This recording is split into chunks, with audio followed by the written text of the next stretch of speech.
जय हिंद दोस्तों, स्वागत है आप सभी का हमारे YouTube चैनल लो समझ लो में। मैं प्रदीप कुमार आप सभी का बहुत बहुत स्वागत करता हूं। तो कैसे हैं आप सभी लोग दोस्तों? आई होप कि अच्छे होंगे और तैयारी भी अच्छे से कर रहे होंगे। तो दोस्तों आज की इस वीडियो में हम लोग पढ़ने वाले हैं BA प्रथम वर्ष राजनीति विज्ञान द्वितीय पेपर। जैसा कि हमने बता दिया कि फर्स्ट पेपर हम लोग कंप्लीट कर चुके हैं अच्छी तरीके से, और आप सभी लोगों ने काफ़ी प्यार और स्नेह दिया और अच्छे से तैयारी भी किया। बहुत सारे छात्र उससे पढ़कर काफ़ी अच्छे मार्क ले आए हैं अगले एग्जामों में। तो आप लोग जो छात्र अभी इस चैनल पर नए हैं तो इस चैनल को जरूर सब्सक्राइब कर लीजिएगा। ओके, तो ये राजनीति द्वितीय प्रश्न पत्र इसका द्वितीय पेपर है। ओके, ये मेरा पार्ट 2 वीडियो है। इसके पहले हमने पार्ट 1 वीडियो अपलोड कर दिया है जिसमें इसके सिलेबस के विषय में संपूर्ण जानकारी दे दिया है, और आज हम लोग दूसरा पार्ट पढ़ेंगे। और ये जो द्वितीय प्रश्न पत्र के अंतर्गत जितने भी चैप्टर आते हैं उन चैप्टर को पार्ट वाइज पढ़ेंगे। ओके, तो चलिए हम स्टार्ट करते हैं। द्वितीय प्रश्न पत्र के अंतर्गत आपको संविधान के अंतर्गत सभी चीज़ों को पढ़ना है कि संविधान का निर्माण कैसे हुआ, संविधान की विशेषताएं क्या हैं, संविधान का प्रस्तावना क्या है, संविधान के अंतर्गत राष्ट्रपति, प्रधानमंत्री, उपराष्ट्रपति की नियुक्ति कैसे होती है, इनका कार्यकाल क्या होता है। तो उन सभी चीज़ों को पढ़ेंगे जो हमारे डेमोक्रेसी यानी लोकतंत्र के अंतर्गत आते हैं। ओके, मैं आपको ये विश्वास के साथ कह सकता हूँ, अगर आप इन सभी वीडियो को ध्यानपूर्वक देखते हैं, सुनते हैं और अपने आप कॉपी पर लिखने का प्रयास करते हैं तो आपको कोई भी क्वेश्चन रटना नहीं पड़ेगा और अपने एग्जाम में लघु उत्तरीय, दीर्घ उत्तरीय प्रश्न अच्छे से लिख पाएंगे और अच्छे मार्क अपने एग्जाम में ला पाएंगे। ओके, तो चलिए हम स्टार्ट करते हैं।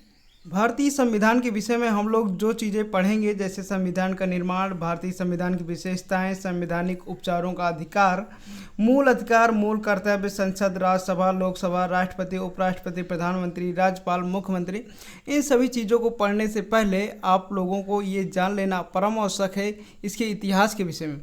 इसके पहले शासन व्यवस्था किस आधार पर चलती थी जब हमारा संविधान नहीं बना था, और इसके पहले इसकी शुरुआत कैसे हुई, इसको बनाने की क्या ज़रूरत पड़ी, इन सभी चीज़ों को आपको पढ़ लेना आवश्यक है ताकि आपको ये सब चीज़ें जब बाद में पढ़ें तो अच्छे से समझ आ सके। देखिए, पहले बाबर, अकबर, हुमायूं, औरंगजेब जैसे शासनकाल में संविधान का कोई अता पता नहीं था। ओके, ना तो संविधान बना था। पहले क्या चलता था? राजसी प्रथा चलता था। क्या? राजसी प्रथा। पहले राजा हुआ करते थे और प्रजा हुआ करते थे। राजा के आदेशों का पालन प्रजा करती थी और प्रजा के क्या अधिकार हैं उन सभी चीज़ों को नहीं पता था उनको। ओके, तो बाद में धीरे धीरे करके नियम रूल्स बनाते गए, उन्हीं नियम और रूल्स को इकट्ठा करके एक भारतीय संविधान का निर्माण हुआ। इसके पहले कौन कौन से नियम अंग्रेज़ों ने बनाए और क्या क्या नियम बनाए, उन सभी चीज़ों को एक बार देख लेते हैं। भारतीय संविधान का इतिहास। ओके, भारतीय संविधान का इतिहास, हिस्ट्री ऑफ इंडियन कॉन्स्टिट्यूशन। तो इतिहास के विषय में पढ़ेंगे। सबसे पहले दिए हुए पॉइंट को हम पढ़ेंगे। प्लासी 1757 ईस्वी एवं बक्सर 1764 ईस्वी के युद्ध को अंग्रेजों द्वारा जीत लिए जाने के बाद अब कंपनी ने व्यापारिक आधिपत्य के साथ साथ भारतीय क्षेत्रों पर राजनैतिक आधिपत्य स्थापित कर लिया। इस शासन को अपने अनुकूल बनाए रखने के लिए अंग्रेजों ने समय समय पर कई एक्ट, अधिनियम पारित किए जो भारतीय संविधान के विकास की सीढ़ियां बनी। देखिए, हुआ क्या था कि जब प्लासी का युद्ध एवं बक्सर का युद्ध, दोनों युद्ध अंग्रेजों द्वारा पूरी तरह से जीत लिया गया था। ये प्लासी का युद्ध और बक्सर का युद्ध हुआ किन के बीच था? ईस्ट इंडिया कंपनी की सेना एवं बंगाल के नवाब के बीच हुआ था। ओके, जब दोनों के बीच युद्ध हुआ तो ईस्ट इंडिया कंपनी की सेना ने इन युद्धों को जीत लिया था। ब्रिटिश सरकार का राज हो गया था। उन लोगों ने व्यापार के साथ साथ इस पर राजनीतिक आधिपत्य भी स्थापित कर लिया। अब इस पर राज करना शुरू कर दिए। उन्होंने सोचा कि इस कंपनी की गतिविधियों को कैसा चलाया जाए और इनके सेना को कैसे नियंत्रित किया जाए। इसलिए उन्होंने समय समय पर कई एक्ट, अधिनियम पारित किए जो भारतीय संविधान की सीढ़ी का रूप धारण किए। ओके, तो चलिए आगे देखते हैं। अगर आप इस वीडियो को ध्यान से देखते हैं, ध्यान से सुनते हैं और इसके बाद इस वीडियो को देखने के बाद आप कॉपी में लिखने का प्रयास करते हैं तो आप अच्छे से लिख पाएंगे और अपने एग्जाम में लघु उत्तरीय और दीर्घ उत्तरीय के उत्तर आसानी से दे पाएंगे। ओके, सबसे पहले अंग्रेज ने रेगुलेटिंग एक्ट 1773 पारित किया। इसमें बताया गया कि भारत में कंपनी की गतिविधियों को नियंत्रित करने से संबंधित अधिनियम पारित किया गया जिसे रेगुलेटिंग एक्ट की संज्ञा दी गई। दूसरा है, ब्रिटिश सरकार द्वारा भारत में ईस्ट इंडिया कंपनी के कार्यों को नियंत्रित और विनिमय करने की दिशा में उठाया गया यह पहला कदम था। इसके फलस्वरूप केंद्रीय प्रशासन की नींव निम्नलिखित 3 संदर्भों में पड़ी। उन संदर्भों को हम पढ़ेंगे। ओके, कहने का मतलब ये है कि सबसे पहले रेगुलेटिंग एक्ट 1773 पारित किया गया था। इसमें क्या किया गया था कि कंपनी की गतिविधियों को नियंत्रित करने से संबंधित रूल्स एवं नियम बनाए गए थे। ओके, पहला पॉइंट है बंगाल प्रेसिडेंट के लिए गवर्नर जनरल बनाते हुए उनके अधिकार को स्पष्ट किया गया। देखिए, जैसे वर्तमान समय में प्रेसिडेंट ऑफ इंडिया कौन है? राष्ट्रपति श्री रामनाथ कोविंद है। तो इन लोगों ने सबसे पहले बंगाल का प्रेसिडेंट बनाया एक लोग को, और उनके क्या अधिकार हैं, उनको किस प्रकार से शासन करना है, जनता को किस प्रकार से नियंत्रित करना है और शासन प्रशासन को किस प्रकार से सुचारू रूप से चलाना है, उनके अधिकारों को स्पष्ट किया गया। अगला पॉइंट देखेंगे, इन लोगों ने पूरे भारत पर अपना आधिपत्य जमा लिया था, पूरी तरह से कब्जा कर लिया था। तो दूसरे पॉइंट के अंतर्गत बताया गया है कि बम्बई और मद्रास के प्रेसिडेंटों को गवर्नर जनरल के अधीन लाते हुए इस संबंध में उसे अनेक अधिकार दिए गए। ओके, सर्वप्रथम कलकत्ता यानी बंगाल में एक सर्वोच्च न्यायालय की स्थापना की गई। दूसरा बताया गया कि अधिनियम द्वारा निर्देशक मंडल की संख्या बढ़ाकर 24 की गई। इनके कार्यकाल व गवर्नर जनरल के कार्यकाल को समान रूप से 4 वर्षों के लिए निर्धारित किया गया। ओके, जैसे वर्तमान समय में क्या होता है, राष्ट्रपति का कार्यकाल 5 वर्ष होता है, तो उसी प्रकार उस समय जो नियुक्त किया गया था 4 वर्ष का कार्यकाल इनका नियुक्त किया गया था गवर्नर जनरल का। ओके, एक सर्वोच्च न्यायालय यानी सुप्रीम कोर्ट की स्थापना की गई थी उस समय। आगे देखेंगे, फिर उन्होंने पिट्स इंडिया एक्ट 1784 लागू किया, और इस एक्ट के तहत इस अधिनियम ने भारतीय मामलों को सीधे ब्रिटिश सरकार के अधीन कर दिया। ईस्ट इंडिया कंपनी के शासी निकाय कोर्ट ऑफ डायरेक्टर्स पर नियंत्रण करने के लिए कंट्रोल बोर्ड का गठन किया गया, जो ब्रिटिश कैबिनेट का प्रतिनिधित्व करता था। पिट्स एक्ट की विशेषताएं क्या है, उन सभी चीज़ों को हम जानेंगे। पहली विशेषता है, इस अधिनियम द्वारा ब्रिटिश कैबिनेट के प्रतिनिधित्व मंडल के रूप से संसद द्वारा 6 सदस्यीय बोर्ड ऑफ कंट्रोल का गठन किया गया। और दूसरा है, भारतीय मामले ब्रिटिश संसद के अधीन आ गए। जितने भी भारतीय मामले थे वो ब्रिटिश संसद के अधीन आ गए। ओके, तो इन सभी चीज़ों को आपको याद रखना है। आगे देखेंगे, तीसरा पॉइंट है कि गवर्नर जनरल की कार्यकालीन परिषद के सदस्यों की संख्या में भी कमी कर दी गई और भारत में द्वैत शासन की शुरुआत हो गई। ओके, तो भारत में द्वैत शासन की शुरुआत हो गई थी इस समय। इस प्रकार से धीरे धीरे करके अंग्रेज़ों ने एक एक नियम लाए, जो रूल्स एवं नियम बने, उसी प्रकार से शासन व्यवस्था अच्छे ढंग से चलने लगी। ओके, तो अगला उन लोगों ने एक्ट लागू किया 1793। कंपनी के कार्यों और संगठन में सुधार करने के लिए यह अधिनियम पारित किया गया। फिर कंपनी के व्यापारिक अधिकारों को अगले 20 वर्षों के लिए बढ़ा दिया गया। गवर्नर जनरल एवं गवर्नरों के परिषदों के सदस्यों की योग्यता के लिए सदस्य को कम से कम 12 वर्षों तक भारत में रहने के अनुभव को आवश्यक कर दिया गया।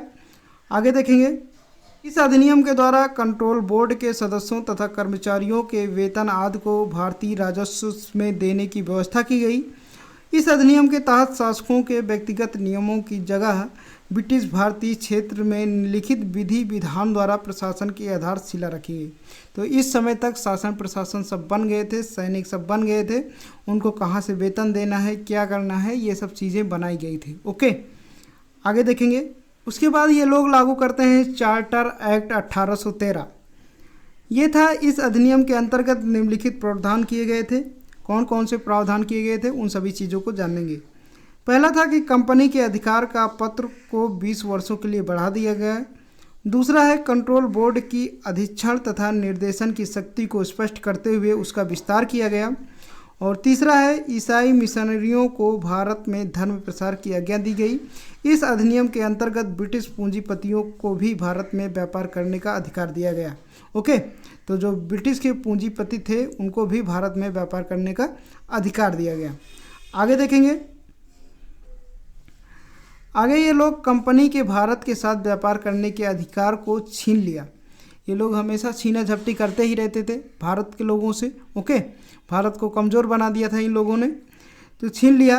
किंतु उसे चीन के साथ चाय के व्यापार के संबंध में 20 वर्षों के लिए एकाधिकार प्राप्त रहा।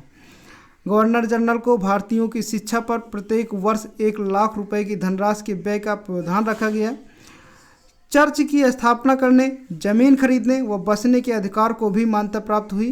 ये सब नियम धीरे धीरे बनाए जा रहे थे जो भारतीय संविधान की सीढ़ियों के रूप में विकसित हुई। ओके, कंपनी के व्यय पर अधिकतम 20,000 अंग्रेज सैनिक रखने की व्यवस्था की गई। आगे देखेंगे, कंपनी के गवर्नर जनरल गवर्नरों तथा प्रधान सेनापतियों को नियुक्त करने का अधिकार दिया गया, लेकिन ये नियुक्तियां ब्रिटिश राजपद की स्वीकृति से की जा सकती थी। जो भी नियम और रूल्स बनाए जाते थे ये सब ब्रिटिश सरकार के अधीन बनाए जाते थे, उनके कहने पर बनाए जाते थे। तो इन सब चीज़ों को आप याद रखिएगा। चलिए आगे देखेंगे। जिस प्रकार से हमारे संविधान में अनुच्छेद दिए गए हैं, आर्टिकल दिए गए हैं, उसी प्रकार से ये लोग पहले अधिनियम बनाते थे। ओके, वर्तमान समय में जब संविधान का निर्माण हुआ तो उसमें अनुच्छेद यानी आर्टिकल्स बोला गया। चार्टर एक्ट 1833 इन लोगों ने उसके बाद लागू किया। कंपनी के कंट्रोल बोर्ड के अधिकार को सीमित किया गया तथा Lord President, Lord Privy counselling, कोषागार मंत्री, वित्त मंत्री तथा राज्य के प्रमुख मंत्रियों को कंट्रोल बोर्ड का पदेन सदस्य बनाया गया।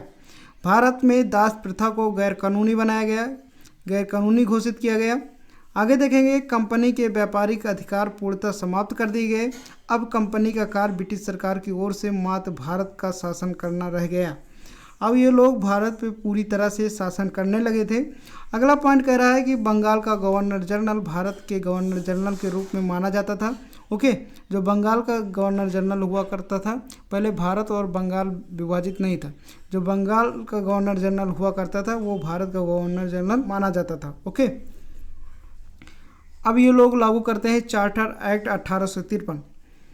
इसके अनुसार यह अंतिम चार्टर एक्ट था यानी अधिनियम था, जहां अब संसद ने कंपनी को पुनः 20 वर्षों के लिए अधिकार पत्र देने के स्थान पर कुछ समय के लिए शासन करने की अनुमति प्रदान की और इस अधिनियम के अंतर्गत किए गए प्रावधान क्या क्या था इसको जान लेंगे। देखिए, पहला प्रावधान था, इस अधिनियम के फलस्वरूप लोक सेवकों की भर्ती की खुली प्रतियोगिता प्रणाली का सूत्रपात हुआ और डायरेक्टरों को अपनी शक्तियों से वंचित होना पड़ा। आगे देखेंगे, निर्देशक मंडल में सदस्यों की संख्या 24 से कम करके 18 कर दी गई तथा इसमें 6 सदस्यों की नियुक्ति करने का अधिकार ब्रिटिश सरकार राजा को प्रदान किया गया। अगला है, बंगाल प्रांत में पृथक गवर्नर की नियुक्ति की व्यवस्था की गई, यानी अब बंगाल बिल्कुल अलग हो गया, अब उसमें एक अलग गवर्नर स्थापित किया जाएगा। तो ये कह रहा है, ब्रिटिश संसद को किसी भी समय कंपनी के भारतीय शासन को समाप्त करने का अधिकार प्रदान किया गया। ओके, तो ये सब अधिकार ब्रिटिश सरकार बना रही थी। अगला देखेंगे, फिर इन्होंने भारत शासन अधिनियम 1858 बनाया। इसके अंतर्गत प्रथम भारतीय स्वतंत्रता संग्राम 1857 के दमन के बाद ब्रिटिश सरकार द्वारा अब कंपनी ईस्ट इंडिया कंपनी के शासन को समाप्त करने की घोषणा करते हुए 1858 का भारत सरकार अधिनियम लाया गया, जिसका उद्देश्य भारत की जनता को ब्रिटिश सरकार क्राउन के अधिकार क्षेत्र में लाना था। इसके प्रावधान निम्न थे, चलिए इन प्रावधानों को देख लेते हैं। पहला था, भारत में कंपनी के शासन को समाप्त कर दिया गया तथा शासन का उत्तरदायित्व ब्रिटिश सरकार संसद को सौंप दिया गया। दूसरा था, वाइस एवं उनकी काउंसिलिंग को भारत सचिव के प्रति उत्तरदायी बनाया गया और भारत में मंत्री पद की व्यवस्था की गई। ओके, फिर नेक्स्ट कहता है 15 सदस्यों को भारत परिषद का सृजन हुआ। भारत में ब्रिटिश ताज की शक्तियों का प्रयोग सेक्रेटरी ऑफ स्टेट द्वारा होने लगा। कंपनी की सेवाओं को ब्रिटिश शासन के अधीन कर दिया गया। भारतीय मामलों पर ब्रिटिश संसद का सीधा नियंत्रण स्थापित किया गया। अगला, भारतीय परिषद अधिनियम 1861। इस अधिनियम में निम्नलिखित प्रावधान थे, गवर्नर जनरल को विधायी कार्यों हेतु नए प्रांत के निर्माण का तथा नवनिर्मित प्रांत के गवर्नर या लेफ्टिनेंट गवर्नर को नियुक्त करने का अधिकार दिया गया। वायसराय की कार्य परिषद में विधायी कार्यों को संचालित करने के लिए गैर सरकारी सदस्य के रूप में भारतीयों की नियुक्ति प्रारंभ की गई। और अगला पॉइंट कह रहा है हमारा, विभागीय प्रणाली का प्रारंभ हुआ। और नेक्स्ट कह रहा है, केंद्रीय विधान परिषद में सदस्यों की संख्या 6 से 12 तक बढ़ाई गई। आगे देखेंगे, नेक्स्ट पॉइंट हमारा, वाइसराय द्वारा प्रशासनिक कार्य संचालन की सुविधा के लिए पोर्टफोलियो यानी विभागीकरण की शुरुआत की गई। अब इन्होंने लागू किया भारतीय परिषद अधिनियम 1892। ओके, इस अधिनियम के अंतर्गत भारत में अधिक से अधिक प्रतिनिधित्व प्रणाली को लाते हुए मूलक शासन को लागू करना था। केंद्रीय तथा प्रांतीय विधान परिषद के 2/3 सदस्यों को निर्वाचन द्वारा नियुक्त किए जाने की व्यवस्था की गई। इस अधिनियम के द्वारा केंद्रीय विधायी परिषदों में सदस्यों की संख्या में वृद्धि की गई, जो कम से कम 10 व अधिकतम 16 हो सकती है। अप्रत्यक्ष चुनाव प्रणाली की शुरुआत हुई। नेक्स्ट है केंद्र और प्रांतों की विधायी परिषद में बजट पर वाद विवाद करने और प्रश्न पूछने का भी अधिकार दिया गया। अब ये समझकर चलिए कि ये जितने भी रूल्स एवं नियम बनाए जा रहे हैं सब धीरे धीरे संविधान की सीढ़ियां बन रही हैं, क्योंकि जब संविधान बना तो सभी देश के संविधानों को पढ़ा गया और ये जो चार्टर एक्ट थे इनको भी अध्ययन करने के बाद इनमें से जो अच्छी चीज़ें थी उसको संविधान में समाहित किया गया। ओके, आगे देखेंगे। भारतीय परिषद अधिनियम 1909 लाया गया। इसमें मार्ले मिंटो सुधार बहुत इंपॉर्टेंट है। ओके, 1892 के अधिनियम के पश्चात ब्रिटिश शासकों ने फूट डालो और राज करो नीति का अनुसरण किया। इन लोगों ने यहाँ पर ध्यान देना कि इन लोगों ने जब 1909 ईस्वी में भारतीय परिषद अधिनियम लागू किया, मार्ले मिंटो सुधार अधिनियम लागू किया, तो इसमें क्या किया था कि फूट डालो और राज करो, यानी कि भारत के बीच में आपस में फूट डाल दो और इस पर शासन व्यवस्था बनाए रखो, ये ब्रिटिश सरकार का कहना था। ओके, दुष्परिणाम के तहत 1905 ईस्वी में वायसराय लॉर्ड कर्जन द्वारा बंगाल का विभाजन किया गया। 1905 ईस्वी में लॉर्ड कर्जन द्वारा बंगाल का विभाजन कर दिया गया। पहले बंगाल जो था ये भारत में था। ओके, विभाजन कर दिया गया। इस विभाजन के फलस्वरूप भारतीयों में ब्रिटिश शासन के विरुद्ध आक्रोश भर गया। 1905 ईस्वी में लॉर्ड माले भारत मंत्री तथा लॉर्ड मिंटो भारत के वायसराय बने। ब्रिटिश सरकार भारतीयों के असंतोष को कम करना चाहती थी, अतः इस संबंध में सिफारिश करने पर कार्य मार्ले तथा मिंटो को सौंपा गया। मार्ले तथा मिंटो की सिफारिश के आधार पर 1909 का अधिनियम, जिसे मार्ले मिंटो सुधार भी कहा जाता है, पारित किया गया। ओके, इस नियम के मुख्य प्रावधान क्या थे, आइए उनको देख लेते हैं। पहला था कि इस अधिनियम को लाने का उद्देश्य भारतीय राष्ट्रवाद का विघटन करना था और इसके अंतर्गत केंद्रीय व प्रांतीय विधायी परिषदों के सदस्यों में वृद्धि की गई। नेक्स्ट है कि अब केंद्रीय विधान परिषद में अतिरिक्त सदस्यों की संख्या 16 से बढ़ाकर 60 कर दी गई।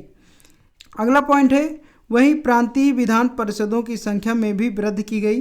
बंगाल में 55, मद्रास, बम्बई तथा संयुक्त प्रांत में 47, जबकि पंजाब में 25 और वर्मा में 16 सदस्यों की संख्या नियत की गई।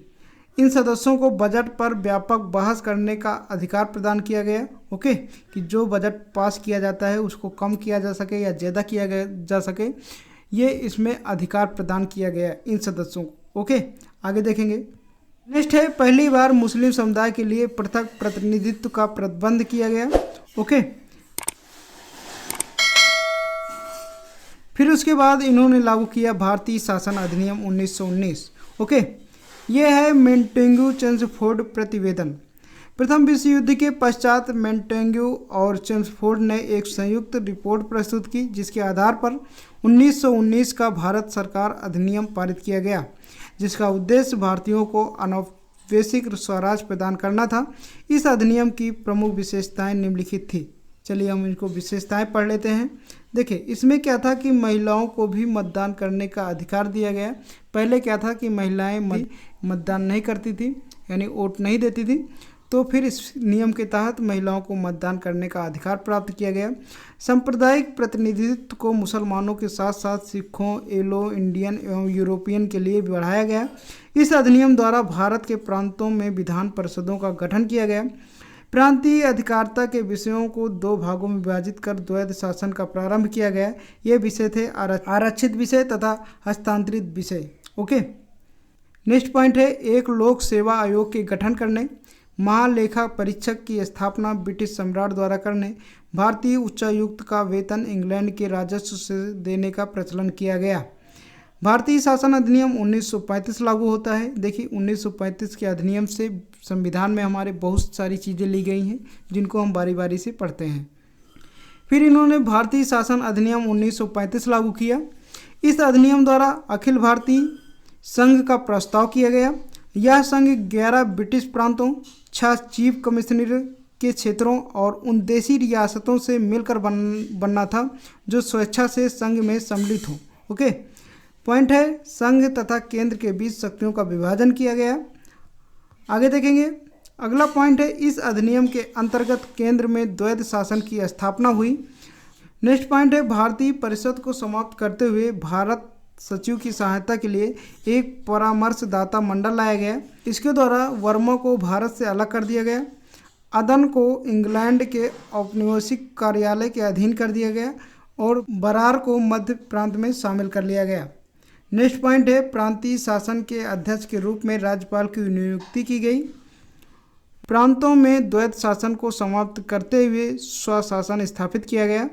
इस प्रकार आरक्षित एवं हस्तांतरित विषयों में भेद समाप्त हो गया। ओके, उसके बाद आता है हमारा भारतीय स्वतंत्रता अधिनियम 1947। ओके, इसमें हुआ था माउंटबेटन की योजना पर सहमति के बाद ब्रिटिश संसद द्वारा भारतीय स्वतंत्रता अधिनियम 1947 पारित किया गया। 18 जुलाई 1947 को इस अधिनियम को ब्रिटेन की महारानी ने स्वीकृति प्रदान की। इस अधिनियम के मुख्य बिंदु इस प्रकार थे, चलिए उन बिंदुओं को हम देख लेते हैं। पहला बिंदु है 15 अगस्त 1947 से 2 स्वतंत्र डोमिनियन स्थापित किए जाएंगे जो भारत और पाकिस्तान के नाम से जाने जाएंगे। अब यहाँ 15 अगस्त 1947 को भारत का विभाजन हो जाता है, एक हिंदुस्तान और एक पाकिस्तान में। ओके, अगला पॉइंट आता है भारतीय रियासतों को यह अधिकार दिया गया कि वो अपनी इच्छा अनुसार भारत या पाकिस्तान में रहने का निर्णय ले सकते हैं। ओके, फिर है भारत तथा पाकिस्तान दोनों के लिए पृथक गवर्नर जनरल होगा। ये सब नियम बनाए गए थे 1947 में। बंगाल तथा पंजाब के दो प्रांत बनाए जाएंगे, पूर्वी बंगाल, पश्चिमी बंगाल, सिंध और असम का सिलहाट जिला पाकिस्तान में सम्मिलित होगा। ये सभी रूल्स एवं नियम बनाए गए हैं। अगला पॉइंट कह रहा है भारत तथा पाकिस्तान के विधान मंडलों को कुछ विषय पर कानून बनाने का पूर्ण अधिकार होगा। इनमें ब्रिटिश संसद का कोई हस्तक्षेप नहीं होगा। ओके, 1947 ईस्वी में ये नियम बनाए गए थे। आगे देखेंगे, अगला पॉइंट है कि भारत तथा पाकिस्तान के विधान मंडलों को कुछ विषयों पर कानून बनाने का पूर्ण अधिकार होगा तथा इसमें ब्रिटिश संसद कोई हस्तक्षेप नहीं कर सकेगी। जब तक नया संविधान निर्मित नहीं हो जाता तब तक दोनों राज्यों का शासन भारत शासन अधिनियम 1935 के अधीन द्वारा ही चलाया जाएगा। देखिए, जब 1947 के पहले संविधान नहीं बना था तो भारत का शासन 1935 के अधिनियम के अनुसार चलता था। भारतीय रियासतों पर महामहिम का अधिराजस्व 15 अगस्त 1947 को समाप्त हो जाएगा। नेक्स्ट पॉइंट कह रहा है भारत मंत्री के पद को खत्म कर दिया गया। जब तक प्रांतों में नए मंडल का चुनाव नहीं कराए जाते उस समय तक प्रांतों में पुराने विधान मंडल कार्य कर सकेंगे। इस अधिनियम के अनुसार ब्रिटिश क्राउन का भारतीय रियासतों पर प्रभुत्व भी समाप्त हो गया और 15 अगस्त 1947 को सभी संधियों में समझौता समाप्त हो जाने का बना और यहीं से हमारा देश स्वतंत्र हो गया। तो संविधान का निर्माण कैसे हुआ, संविधान के इतिहास के विषय में हम जान चुके हैं और संविधान के निर्माण कैसे हुआ इसको नेक्स्ट वीडियो में जानेंगे। ओके, तो मिलते हैं नेक्स्ट वीडियो में, तब तक के लिए जय हिंद, वंदे मातरम।